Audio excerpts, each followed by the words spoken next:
remember in one of these things, he shows two people talking together. And when you're real close to them, they're talking together and having a nice conversation. Then he goes and he shows a bigger frame, and there's a bomb under the table that they don't see. You know. Then he goes back up and they're talking again, and you're going, you know, there's a bomb going on, and there's a suspense building because in one frame you're not noticing that there's a danger that you see in a bigger frame. So I mean, that's literally physically changing a frame size in a movie. Another good one is from the movie Cabaret. How many people saw Cabaret? There's one scene in the movie where it shows a young blonde kid, and he's singing in this tenor, you know, voice, very pretty song. And they start panning back. You sort of get a feeling it's kind of a nice thing. They start panning back, and you see that this kid's wearing a Nazi uniform. So it kind of literally changes your perspective on what's happening. Then they go back even farther, and not only is he wearing a Nazi uniform, he's singing in front of a big Nazi rally. And this literally takes this frame and puts it under a completely different point of view, which totally changes the implications of what's going on from the first perspective. So changing frame size has to do with literally perspective. That's different, by the way, than chunking up. You're not generalizing to bigger categories. You're keeping the belief the same. You're just saying, well, how does it look if I take a big time frame? How does it look if I take a little time frame? Let's go over the examples and we'll take a breather. So, change frame size on I can't do X because I've never done it before. I say, in the long run, if people didn't start with that belief, we'd all end up being confident without being competent. So what I do is I kind of put their belief, which they're kind of saying is limiting, in a bigger time frame where I say, well, it's good that you have that belief to start with because you don't want to believe that you can do something and not be able to be competent in it. So I put it into a bigger perspective. By the way, putting it into a bigger perspective, then you'll notice it also frames it as being a start as opposed to the end. So putting in a bigger perspective allows me to perceive this as being the beginning of a process, not the end of a process. By the way, well, there's other things we can do, but I think they come up in some of the other things. Yeah, pacing and leading. Remember, all sleight of mouth things are going to work best if you pace first. If you present it as a challenge, it'll be perceived as a challenge. If you pace and lead with it, it will shift someone's perspective. That's your goal. Change frame size on, if I cared about others, they'll take advantage of me. Well, you don't care long enough to find out what the advantages of caring are. So again, maybe if you cared over a long enough time, it would turn around the other way. Or, if everyone thought that way, who'd care?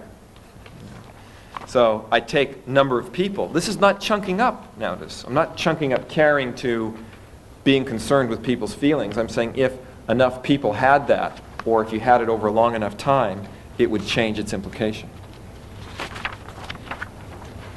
You were late, so you don't care about me. Better late than never. So, putting it in a bigger frame. Or you can say, well, in the larger scope of our relationship, a few minutes is just a grain of sand.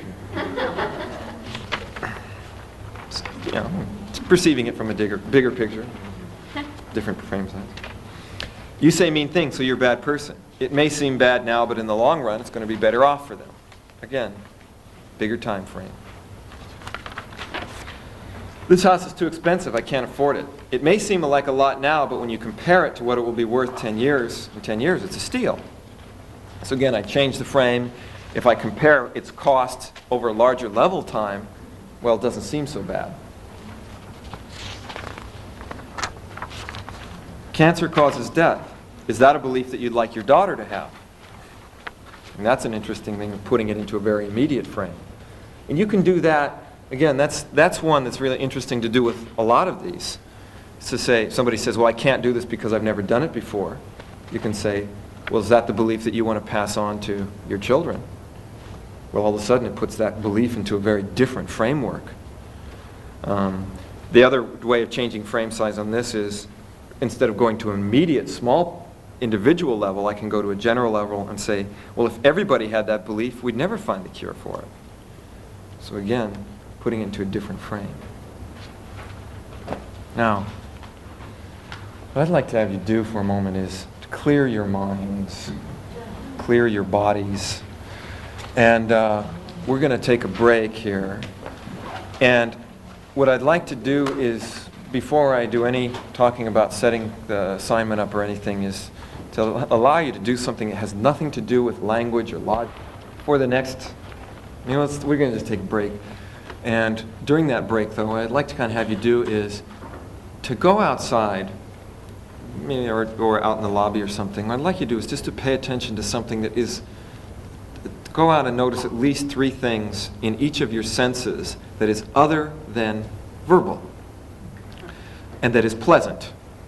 So for example, your task would be just to go out and see things that don't have anything to do with language, of just connecting with sensory experience. Notice, for example, maybe the way that the sun casts a shadow somewhere that pleases you. Go out and listen for something, and just doesn't have anything to do with words, but maybe birds, or just the noise of a group down the hall that kind of sounds like people. Yes. Or maybe just your own breathing. And then feel things that have nothing to do with words or logic or anything, but maybe just notice the way that your feet touch the ground, or notice how when you walk outside the door the temperature shifts in a unique or a more comforting way.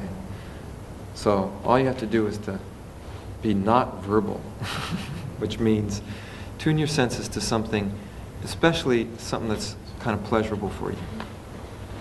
And be back in, what do you think you need so that all the cobwebs are gone? 10 minutes?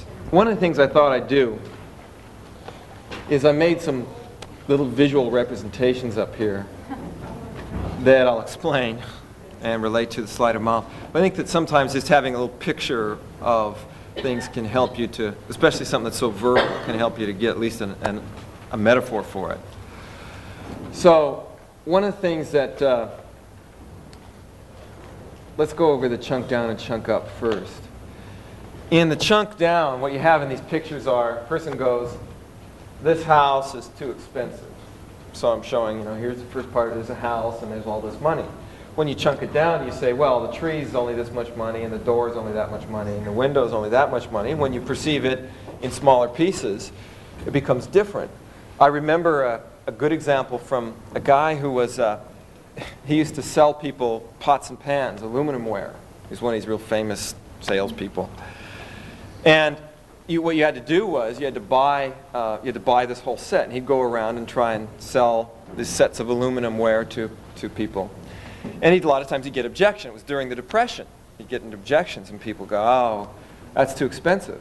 And one of the things that he used to do is he'd say, do you go out to eat? The person would say, yeah, lunch. He said, well, do you leave a tip for the waitress? Cleans up your dishes. Yeah. How much do you leave? Quarter? Okay. Does your wife clean up for you after, just make your meals and clean up for you afterwards?